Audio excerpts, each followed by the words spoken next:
A wealthy woman mistreats a black waiter, only to be stunned when she learns who he truly is. The Rosewood, a 5-star restaurant nestled in the heart of New York City, was renowned for serving the city's elite, celebrities, politicians, and high-powered professionals alike.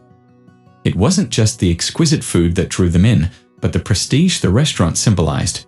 With its soft lighting and elegant decor, the ambience exuded exclusivity. That evening, one of the restaurant's most demanding patrons, Victoria Hamilton, arrived with her usual air of arrogance. Born into wealth, Victoria carried herself with an undeniable sense of superiority. Her expensive dress and understated yet lavish jewelry spoke volumes about her social standing. She was joined by her longtime friend, Megan, who appeared somewhat uneasy in the formal setting, but did her best to match Victoria's pace. Victoria strode into the Rosewood as if she owned the place, dismissing the staff who politely opened the doors for her. She expected flawless service and assumed the waiters would know her name without an introduction.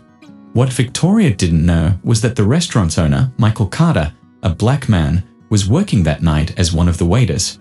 Michael, a successful businessman, typically preferred to stay behind the scenes. However, he occasionally donned the waiter's apron to observe how both the guests and staff interacted, his way of ensuring his high standards were met. When Michael saw Victoria walk in, he immediately braced himself for a challenging evening. He'd heard of her reputation, a difficult customer known for making unreasonable demands and complaining about service. With a professional smile, he approached the two women. "Good evening, ladies. Welcome to the Rosewood. May I show you to your table?" he asked politely. Victoria barely glanced at him. "Yes, of course," she replied, treating him as if he were invisible. Megan, however, smiled politely, though Victoria had already walked ahead, completely ignoring Michael.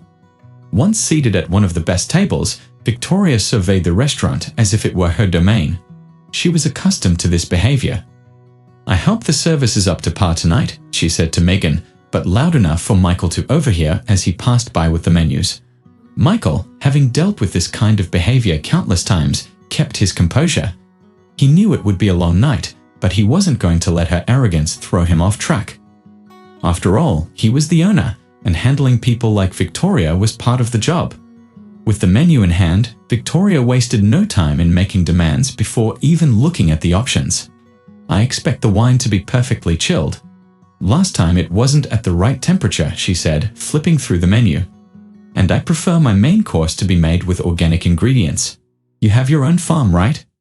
Still smiling, Michael responded calmly, "Our wine is stored at a controlled temperature, ma'am, and all of our ingredients come from trusted organic suppliers. We'll make sure your experience is perfect tonight." "It better be," Victoria muttered dismissively as she placed her order. What Victoria didn't realize was that Michael, the man she was treating like just another waiter, had far more control over the evening than she could possibly imagine. To him, it was simply another day at work, but for Victoria, this night would deliver an unexpected lesson. As Michael walked away to place the drink order, he was fully aware that this interaction was just the start of a tense evening, and he was prepared to handle every challenge with the same calm professionalism that had always defined him. Returning to the table with the wine, Michael maintained his composure, fully aware of Victoria's critical stare. He carefully poured the wine and set the glass down in front of her. "Let me see if it's at the right temperature," she said, not bothering to acknowledge him as she picked up the glass and swelled it. She tasted the wine, her face betraying little emotion for a moment before nodding. "It's acceptable," she declared, "although I would have preferred French wine. This is Italian, right?" Her question wasn't genuine. It dripped with disdain, as if the fact that the wine was Italian was somehow a failure on the restaurant's part. "Yes, ma'am," Michael replied, still smiling. "This is a Bolo vintage from one of Italy's most prestigious vineyards, but we do have excellent French options if you prefer." "No matter," Victoria waved her hand dismissively. "Since you've brought this one, you can leave it. Just don't ruin the rest of the evening." Megan, sitting across from Victoria, shot Michael a quick look, silently apologizing for her friend's behavior. She always felt uncomfortable in situations like this, but knew that Victoria enjoyed asserting her power in such environments. Michael, however, remained unfazed. He was no stranger to difficult customers. Over the years, Michael had come to expect that some people, like Victoria, felt the need to assert their superiority by belittling those they saw as beneath them. "Are you ready to order?" Michael asked, keeping his voice polite and professional. Victoria took her time, scanning the menu as if she were making a life-altering decision. After a long pause, she snapped the menu shut with a flourish. "I'll have the salmon," she said, her tone dripping with condescension. "But I want it prepared differently than what's listed. No sauces, no heavy sides, something light and healthy. You understand, don't you? I don't expect someone like you to know much about fine dining, but I trust you can relay this correctly to the kitchen." She added with a smirk, "Let's have some fun with the ones who only read the comments. They won't get it." Michael nodded, unaffected. "Of course, ma'am. I'll make sure the dish is prepared exactly as you requested." "That's the least you can do," she muttered, barely looking at him. Then she turned her focus back to Megan, completely disregarding Michael.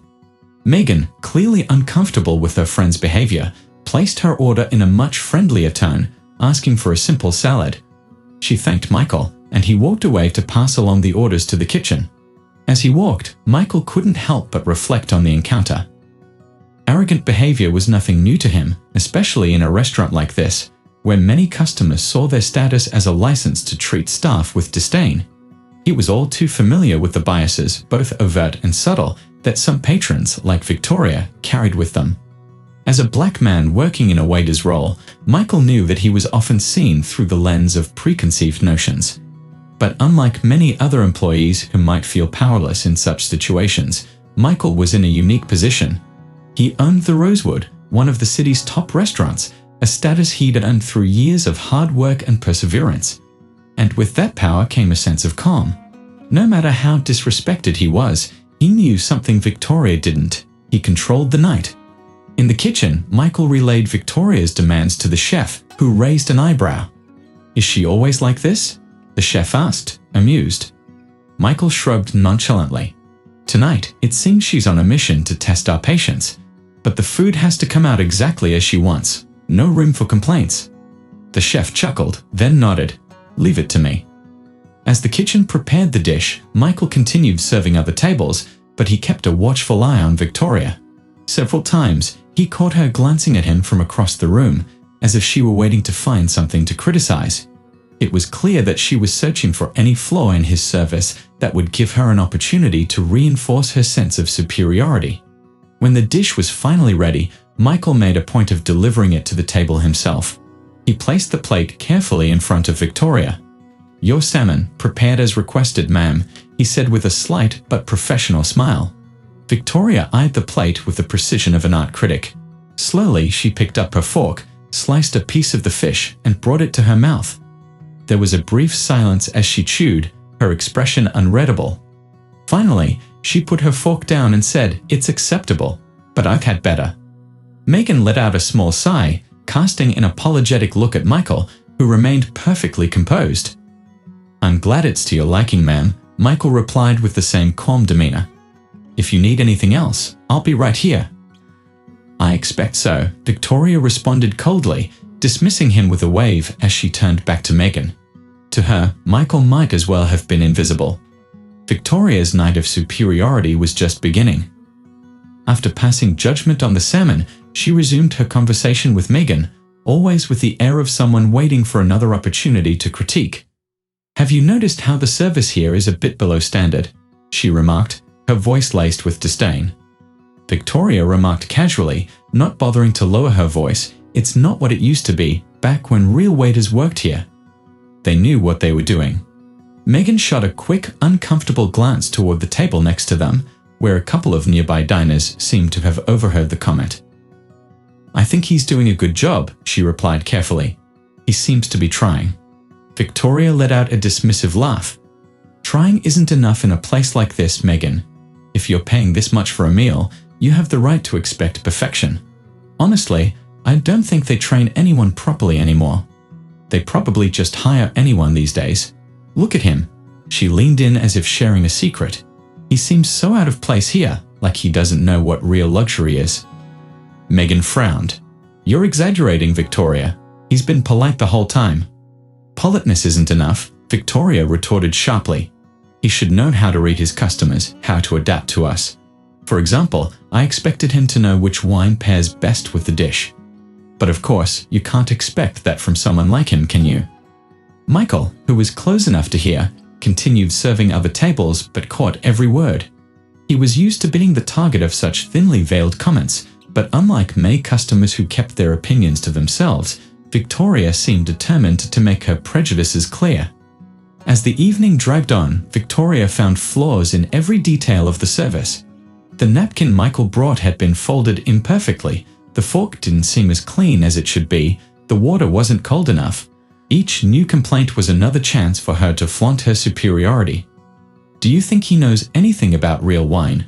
Victoria asked Megan, giving her a mocking smile. "I doubt he could tell the difference between a Bordeaux and a bottle of grocery store wine." Michael returned to their table in response to Victoria's call. "Can I get you anything else, ma'am?" Victoria looked him over with disdain, as if deciding whether he was worthy of her attention. "You seem to know very little about wine. How can I trust you to recommend anything decent?" Michael kept his calm and respectful tone. "We'd be happy to bring another option, ma'am. We have an excellent selection of French wines. If you prefer, I can recommend a 25-year-old Bordeaux, which pairs nicely with fish dishes like the salmon." Victoria raised an eyebrow, surprised by his unexpected response but unwilling to admit it. "Well, maybe you've gotten lucky and learned something," she said with sarcasm. "Bring the Bordeaux." As Michael walked away to fetch the bottle, Megan shot Victoria a disapproving look. "Why are you being so hard on him? He seems to know what he's doing." "Oh, please, Megan," Victoria said, her smile smug. "It's all part of the experience. Testing the service, seeing if they measure up, that's what we do in places like this." When Michael returned with the bottle of wine, he followed all the protocols to perfection. He presented the label to Victoria, poured a little for her to taste, and waited for her approval. She held the glass theatrically, as if part of some sommelier competition. "It's acceptable," she finally declared. "Basic service, but passable." Michael poured the wine professionally and stepped back, knowing Victoria would continue finding something to criticize, but he maintained his impeccable posture. "You see," Victoria said, turning back to Megan, "it took a lot of pushing for him to get it right. This is the kind of thing you have to teach people. It's not enough to just be polite if you don't know how to serve." The tension in the restaurant was starting to build. Other diners were beginning to notice Victoria's comments, and a few disapproving glances were cast their way. Megan, now visibly uncomfortable, tried to steer the conversation in a different direction. "Maybe we should just enjoy the dinner," she suggested, clearly trying to lighten the mood. But Victoria wasn't ready to stop. "The thing is, Megan, people need to know their place, no matter where you are. If you're working in a luxury restaurant, you should understand what that means. This waiter, or whatever he is, clearly has no idea where he is." As Michael organized orders in the kitchen, he couldn't help but notice the growing attention surrounding him. The glances from both staff and patrons were palpable, many of whom recognized him. But Michael was determined to keep his true identity hidden for the time being. Victoria's arrogance was becoming more evident by the minute, and he knew the final reveal would come, inevitably and, in a way, satisfying. He also understood he needed to wait for the perfect moment to act. The prejudice and condescension she was showing, while disturbing, were nothing new. He'd encountered many like her throughout his career, but he knew that maintaining his dignity was his greatest strength, and the night was far from over. Victoria, feeling as though she had complete control of the situation, decided to push Michael further. She scanned the room, admiring the elegant decor and sophisticated clientele, then came up with an idea. "I want something special," she said, cutting off her conversation with Megan and raising her hand to get Michael's attention, as if he had been invisible until then. When he approached, Victoria crossed her arms and gave him a pointed, challenging look. "I want something that's not on the menu, something personalized," she added, making it clear that this was more of a test than a genuine request. Michael, maintaining his calm and professional demeanor, replied, "Of course, ma'am. How can I assist you?" "I'd like a seafood dish, but with a unique twist, something creative. And please, nothing too ordinary." "Surprise me," she said with a smirk, as though she was already anticipating Michael's failure. Megan, sensing the shift in tone, looked at her, visibly uncomfortable. "Victoria, I think you're going too far." "Going too far?" Victoria laughed, clearly unfazed. "I'm just demanding the level of service this place should offer. If they can't handle special requests, they don't deserve the prestige they have." Michael nodded slightly. "I'll do my best to meet your request, ma'am.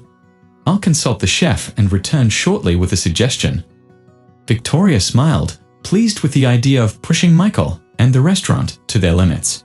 She believed she was putting him in a difficult position, and the thought of frustrating someone she deemed beneath her gave her evident satisfaction. As Michael walked to the kitchen, he already knew what was coming. This kind of behavior, making an unusual request to test the patience of a waiter or chef, was common among customers looking to assert their superiority. He had seen it countless times over the years, but he wasn't worried in the slightest. In fact, he knew his team was more than capable of handling such challenges. In the kitchen, Michael explained the request to the chef. "She wants seafood, but with a unique twist," he said, confident that the chef would understand the situation immediately. "She's trying to test you, huh?" The chef replied with a sly grin. "Don't worry, I'll whip up something special, something that'll make her think twice before testing us again." Michael smiled back, assured that the dish would impress. "She's pushing boundaries, but we're used to it. We just need to keep doing what we do best." While the chef began preparing the dish, Michael continued serving other tables, but kept a watchful eye on Victoria. He could sense she was looking for any flaw, any misstep.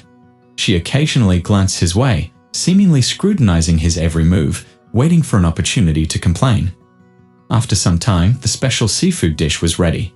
Michael made sure to deliver it personally, knowing this was a pivotal moment. When he arrived at the table, he placed the dish in front of Victoria with the utmost care and professionalism. "Your dish, ma'am," he said. The chef prepared a combination of grilled seafood with Mediterranean spices, accompanied by a herb puree and fresh vegetables. "I hope it's to your liking." Victoria looked at the plate with a self-satisfied smile, as though she were waiting for the moment to find something to criticize. She picked up her fork slowly, cut a piece of the grilled fish, and brought it to her mouth. There was a brief pause as she chewed, almost as if she were trying to find a fault. But to her surprise, the food was flawless. Still, she wasn't willing to admit it. "It's acceptable," she finally said, her tone still dripping with disdain. "But honestly, I expected something more creative. It's not much different from what you'd find anywhere else." Megan, already uncomfortable, sighed audibly. "Victoria, I think you're being too harsh. The dish looks excellent." "No, I'm not being harsh," Victoria insisted, maintaining her composure. "I'm just demanding the standard this restaurant should offer. When you pay top dollar for a meal, that's what you expect. They need to understand that customers like me won't settle for ordinary." Michael, maintaining his composure, replied calmly, "I understand, ma'am. If you need anything else, I'll be nearby." "I hope so," Victoria responded, not breaking eye contact. She was clearly waiting for him to slip up, but so far, Michael had given her no reason to criticize.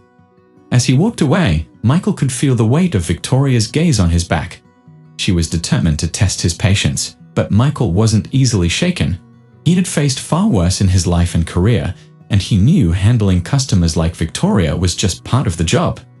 Back in the kitchen, the chef gave him a curious look. Did she like it? Michael smiled slightly. She said it was acceptable, which, coming from her, might actually be a compliment. The chef chuckled. "Sounds like she's extra tough tonight. But don't worry, we'll show her who really knows food around here." As the night progressed, Victoria kept a close eye on Michael, searching for any flaw. But he remained unruffled, aware that the right moment to reveal his true identity was still to come. As the evening wore on, Victoria's arrogance shifted from casual disdain to something more offensive and personal. Every encounter with Michael, the waiter she saw as beneath her, became an opportunity to reinforce her prejudices. "It's amazing who they hire these days," Victoria muttered to Megan, eyeing Michael as he served another table. She smiled coldly, as though sharing an inside joke. This restaurant used to hire real professionals. Now, anyone can put on an apron and pretend to know fine dining. Megan, once again uncomfortable, tried to steer the conversation away. "Victoria, I think he's doing a good job. Everything's been fine so far." Victoria scoffed. That's because your standards are too low. Just look at him, Megan. He's more suited for street work. I don't know how someone like that ends up serving at the Rosewood. Michael overheard the comment, his calm unwavering. He was used to this kind of disdain, but this time, Victoria's words were becoming more explicit. Still, he kept his composure, knowing the time to reveal the truth was getting closer. Her racism was something Michael had dealt with his entire life, from his youth to his rise as a business owner. When Michael returned to their table, Victoria was poised to strike again. "Waiter," she said dismissively, not even looking at him, "it seems you forgot the side dish. I know it's hard for you to follow simple instructions, but could you bring what I ordered?" With characteristic patience, Michael replied, "I apologize for the mistake, ma'am. I'll bring it right away." Victoria finally looked up, her eyes meeting his with a gaze full of contempt. "You'd better, if you can even understand what I'm saying." She let out a slight laugh and turned to Megan, who was visibly uncomfortable. "You know, sometimes I forget that certain employees don't have the same background as we do. They just don't understand what quality service is." Despite the blatant insult, Michael remained steady. He knew Victoria wasn't just attacking his work, she was attacking his identity, his race. The way she treated him like an object of her scorn was something he could no longer ignore. After serving the side dish, Michael was about to walk away when Victoria stopped him again. "Wait a moment," she said, her voice dripping with malice. "I have a question. Have you ever had the chance to visit a place like this before working here?" Fully aware of the racial implications behind the question, Michael stayed calm. "Yes, ma'am. I visit places like this regularly." Victoria chuckled softly, shaking her head as if amused by her own question. "Of course you do. But honestly, I'm curious. How did someone like you get a job here? I mean, you don't exactly look like the type I'd expect to see working at the Rosewood." Her public humiliation, the blatant racism in her words, was not lost on the nearby tables. A hushed silence spread as the uncomfortable scene unfolded. Megan lowered her head, clearly embarrassed by her friend's behavior, but was too timid to intervene. Michael took a deep breath. He knew the moment to reveal the truth was drawing near, but Victoria seemed even more determined to provoke him. "Have you ever thought," she continued in a patronizing tone, "that maybe you should stick to places where you fit in better? It's not a criticism, just an observation. Places like this can be complicated for certain people." At that moment, the manager Daniel approached the table. He had been informed about the rising tension and knew he needed to intervene before things escalated further. "Good evening, ma'am," Daniel said, offering a forced smile. "It seems there's been a problem. How can I assist you?" Victoria turned to him with a haughty air. "Yes, there is a problem," she said, gesturing toward Michael without even looking at him. "This waiter clearly isn't up to the standards of this restaurant. I don't understand how you allow people with no professional training to work in a place like this. Honestly, I'm shocked that the Rosewood has fallen so far in quality." Daniel maintained eye contact with Victoria, his expression unchanged. He knew this was the moment Michael had been preparing for. With a supple nod, he signaled Michael to step in. "Ma'am," Michael began, stepping forward with calm authority. "I understand your experience hasn't met your expectations, but before we continue, there's something you should know." Victoria narrowed her eyes, skeptical of what was coming. "And what might that be?" Michael remained composed, his voice steady but carrying a weight that only someone in his position could command. "I'm the owner of the Rosewood." The effect of his words was immediate and powerful. The smug smile that had been on Victoria's face evaporated in an instant. Her skin drained of color, leaving her expression one of shock and disbelief. Megan, sitting across from her, covered her mouth with her hand, unable to process what she had just heard. "By what?" Victoria stammered, her voice shaky. You're joking, right?" Michael stood firm, his demeanor unchanged. "No, ma'am. My name is Michael Carter. I own this restaurant. I sometimes work undercover as a waiter to ensure my customers are receiving the best service possible and to observe how both the staff and guests interact. I've been doing this for years."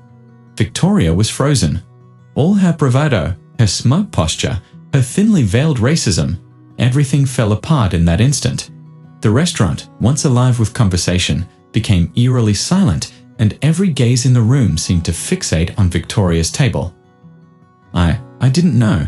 Victoria tried to stammer, now visibly rattled. If I had known you were the owner, I would never have. That's the problem, ma'am, Michael interjected, cutting off her attempt at an excuse. It shouldn't matter who I am, whether I'm the owner or just a waiter. What matters is how you treat people, and tonight, you treated me with complete disrespect, not just as an employee, but as a human being. Victoria opened her mouth, but no words came out. Megan, sitting beside her, looked down in shame, wishing she could shrink out of sight. Michael continued, his voice unwavering. At the Rosewood, we value respect above all else. No matter someone's race, status, or position, everyone deserves to be treated with dignity. And tonight, ma'am, you failed to show that. Victoria, utterly humiliated, lowered her gaze, unable to meet Michael's eyes. I'm sorry, she muttered, but her apology rang hollow, her words lacking the sincerity needed to amend the damage done. Michael gave a small, measured nod. I hope your next visit to the Rosewood will be different, ma'am, and that you'll reflect on what happened here tonight. With that, he stepped away from the table, leaving Victoria to face the consequences of her actions. The silence in the restaurant was palpable as the other guests absorbed what they had just witnessed.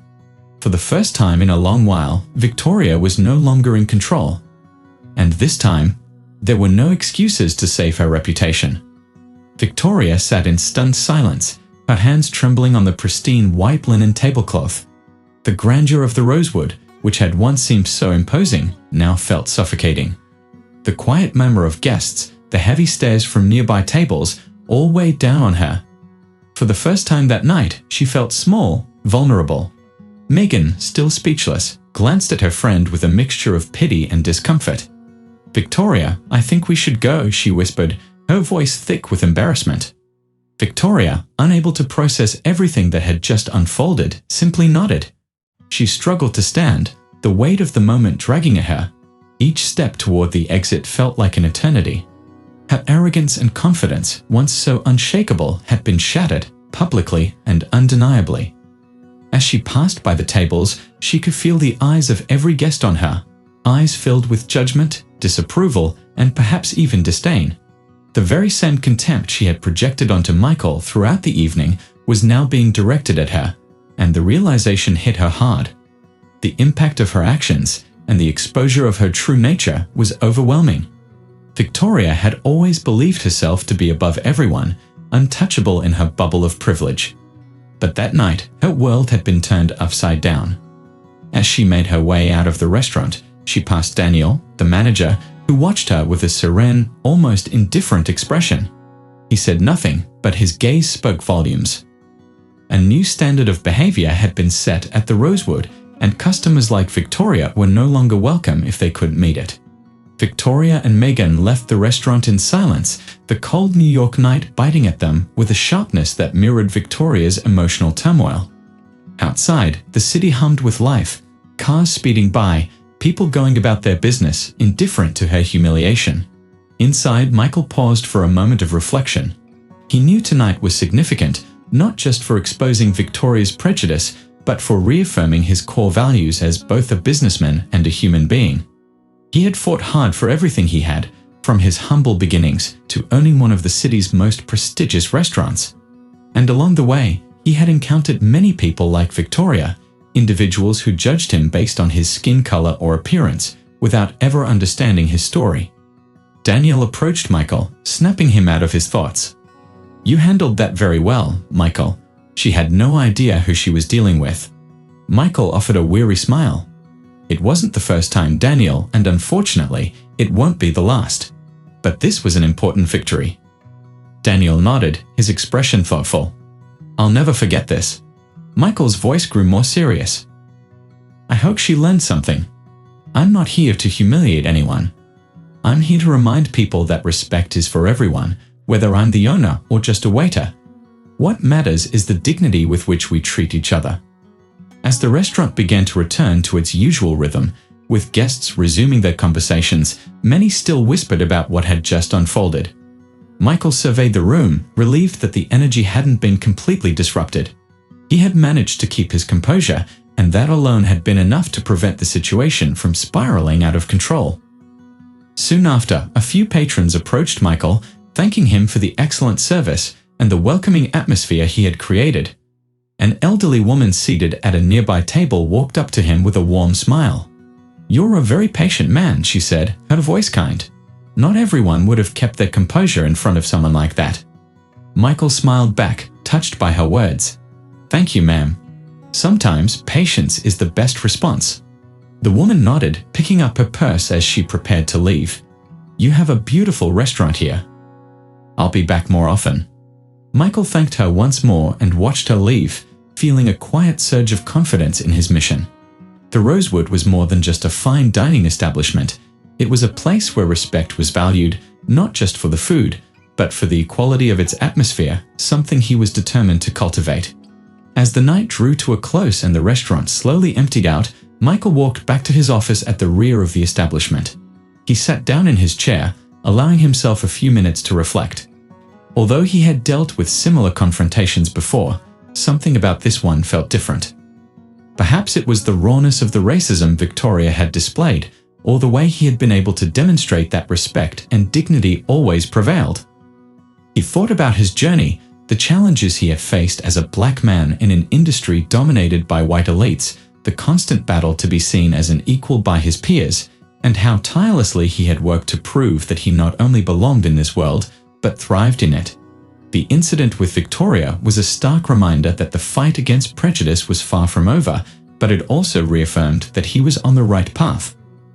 A soft knock on the door interrupted his thoughts. It was Daniel, entering with a small smile. "I think you deserve a quieter night after all that, don't you?" he said. Michael chuckled, shaking his head. "Definitely. But tonight was one of those moments that reminds us why we do what we do." Daniel nodded. "You didn't just keep your cool. You showed everyone what true dignity looks like." Michael smiled, rising from his chair. "I think we can all learn something from nights like this, and hopefully Victoria did too." As Michael turned off the office lights and prepared to leave, he stepped out with the quiet assurance that, although prejudice still existed, he had the power to confront it with calm resilience and integrity. And for him, that was more than enough.